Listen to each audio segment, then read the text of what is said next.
मत घूमत हूँ बानी देखत नहीं। इससे पहले वीडियो एगो इंस्टाग्राम पर चढ़ौले बानी यही को देखी जाए एकदम जैसे पहाड़ को झरना वरना वैसे बेकायदे एकदम बनावल बा झरना टाइप को पानी फूल पत्ती पौधा वौधा सब कुछ लगावल बटे। आई नीचे का व्यू है ये को कुल लाइट वाइट लगावल बाटे वही का। अभी पानी वानी का फुहारा वरा नहीं के चालू जैसन चाहिए वैसा बताइए। देख नीचे तक एकदम जहाँ तक नज़र जाता सब बच्चा खेलता ना सो लेडीज़ बाड़ी सो अपन अपन बच्चन के साथ में। आज जो ना वो फंक्शन का बात बतियावत रही हाँ वो फंक्शन गणेश जी को और हनुमान जी को मूर्ति रखल रहा भंडारा टाइप कर रहा खिचड़ी बना के सबके दियल जात रहा ये रहा तो हमके समझ में नहीं तो जाके देखली हाँ कोनो पर्व रही तो वही कि उपलक्ष्य में भंडारा चाहे जो भी हो शॉपिंग सेंटर है शॉपिंग सेंटर में क्यों मलने वाले रही पेड़ पौधा बा एकदम मेन रोड बगली में बाटे एकदम छोटा पार्क बा लेकिन बढ़िया बाटे देख रेख बढ़िया से नहीं के हो। सबसे बढ़िया दिक्कत ही बाटे घास सूखा ताटे बिना पानी बिना वही करे है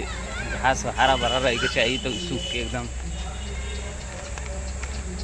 बेकार हो गई बा कोनो प्रकार का। पानी थोड़ा बहुत देवल बा कहीं कहीं देवल बाटे तब उसे कितना एकर प्रोग्रेस हुई जहाँ 40 डिग्री 45 डिग्री 50 डिग्री टेम्परेचर ये टाइम चला ताटे।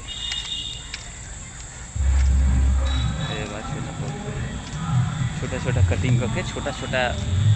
आकृति से बनावल गई है बहुत बढ़िया बाटे देखे में ठीक लगता है एकदम जैसे ये एहसास होता कि हाँ एकदम लकड़ी का चीज़ बाटे। आप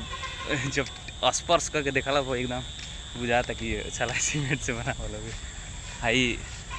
एगो इंज को स्टेचू बा स्पर्श दिखत है कि ना लाइट का व्यवस्था तो नहीं के लेकिन यहाँ पर आशिका के अपन कुल दिल बना के नाम लिखले बनो सो जैसे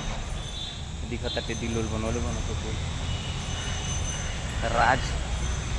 रूप है इसे कुछ मतलब अपन अपन पहचान दिले बनो सो जे मन स्टैचू बाटे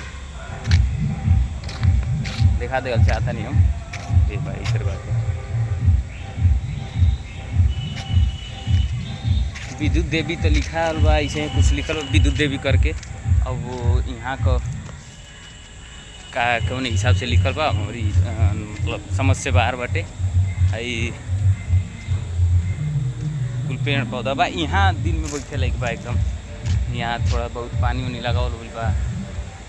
घास उस हरियाली उरियाली बा लाइट उट का व्यवस्था भी कायदे कईल बाटे।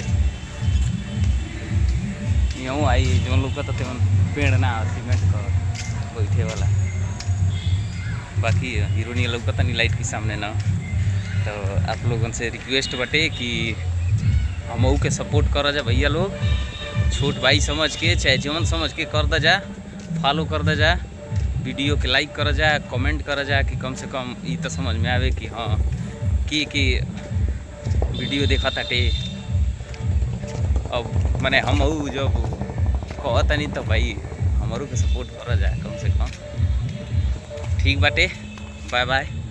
अब जाता नहीं दूसर क्षेत्र घूम में।